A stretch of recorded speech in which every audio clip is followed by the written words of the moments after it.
بسم اللہ الرحمن الرحیم۔ شروع اللہ کے نام سے جو بڑا مہربان نہایت رحم والا ہے۔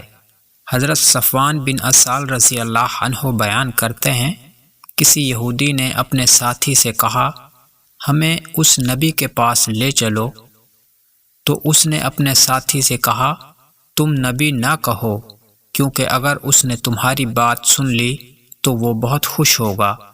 پس وہ دونوں رسول اللہ صلی اللہ علیہ وآلہ وسلم کی خدمت میں حاضر ہوئے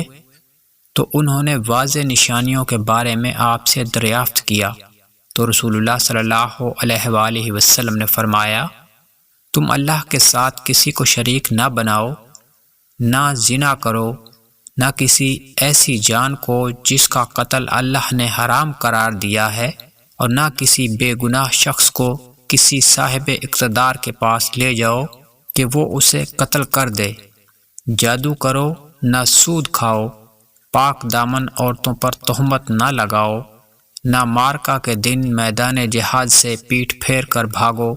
اور تم بالخصوص یہود پر لازم ہے کہ تم ہفتے کے دن کے بارے میں زیادتی نہ کرو۔ راوی بیان کرتے ہیں،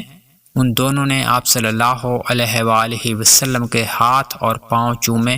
اور کہا، ہم گواہی دیتے ہیں کہ آپ صلی اللہ علیہ وآلہ وسلم نبی ہیں۔ آپ نے فرمایا،